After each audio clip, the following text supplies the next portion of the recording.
j'ose le dire, les entreprises, les petites entreprises doivent pouvoir bénéficier d'une caisse de défaisance de la dette, parce que sinon, en juin 2022... Ouais, c'est l'après qui risque d'être... c'est terrible. Oui, mais il y a déjà, vous allez déjà avoir des millions de chômeurs, et vous savez que c'est le moment que le gouvernement a trouvé pour changer le système des allocations de chômage, et une majorité de chômeurs va perdre beaucoup d'argent. Donc tout ça est fait d'une manière qui jamais ne donne une vue d'ensemble sur ce qu'il a fait. Regardez comment font les États-Unis. Alors justement, oui. Jean-Luc Mélenchon, s'il vous plaît, Joe Biden, ce vaste plan, sans doute de 2200 milliards, c'est bien ça, j'imagine que vous évoquiez, oui. 2200 milliards de dollars qui sera financé en large partie par la hausse de la taxation des entreprises. Et ça ne va pas vous déplaire, c'est pas fini, puisqu'on apprend aujourd'hui que l'administration Biden lance le combat pour une taxation minimale des multinationales. Jean-Luc Mélenchon, est-ce que vous applaudissez la politique de Joe Biden? Ah ben, c'est clair qu'elle me convient mieux que celle qui est pratiquée en Europe. Imaginez-vous que pour des populations qui sont à peu près égales,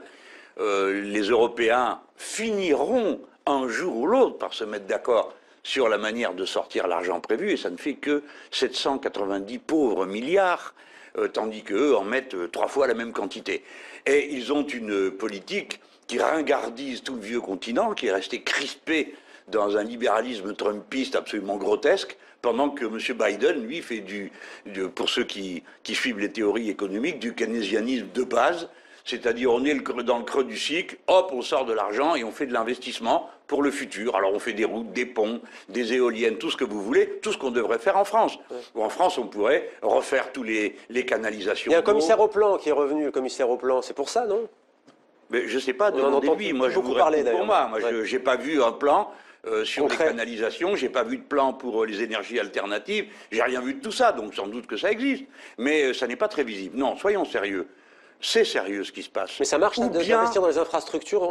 Après, sur le coup, ça fonctionne parce que, comme vous le dites, ça crée de l'emploi, mais après, à terme... Eh ben, après, ça crée du bien-être. Prenons un exemple. Si on achète des wagons pour les mettre au service public du transport, et bien ensuite, vous roulerez mieux que c'était le cas avant. Et vous irez plus facilement prendre le train que la voiture. Donc, ce que je veux dire, c'est que la manière de régler la crise aujourd'hui doit nous aider à préparer les grands changements auxquels il va falloir procéder, qu'on le veuille ou pas. Parce que le changement climatique, c'est pas juste un thème. C'est pas des fonds perdus comme les nouvelles technologies ou ce que vous disiez, la transition écologique, non?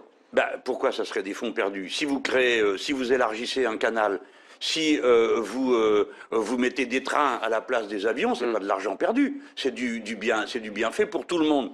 Si vous ouvrez des lits d'hôpitaux, maintenant on a tous compris ce que ça coûtait de ne pas les avoir. Bref, tout ce qui permet l'équipement collectif, le bien-être collectif, stimule l'économie et remplit les carnets de commandes. Moi, ma politique économique, c'est remplissez les carnets de commandes. Alors, si possible, pas des commandes de n'importe quoi. On a quand même tous appris qu'il fallait changer ce que nous produisons, la manière de le faire et d'échanger. En attendant, j'y reviens, je pense que c'est la bonne méthode qu'applique Biden. Alors vous me direz, lui c'est facile, il appuie sur le bouton, il a la planche à billets comme il veut. Oui. Bon, donc les Américains nous font payer Mais bon, c'est bien. En période de crise, il faut prendre des mesures qui soient vigoureuses. Regardez bien la France. Le plan de l'Europe se chiffre aussi à coût de centaines de milliards. Non, alors, pas de centaines, de 790 milliards. 790 dont milliards. 400 milliards seront des prêts. Mais c'est vrai que les plans ne sont pas lancés là encore. Ça vaut rien. Vous savez quel est le PIB annuel de l'Europe? 12 000 milliards.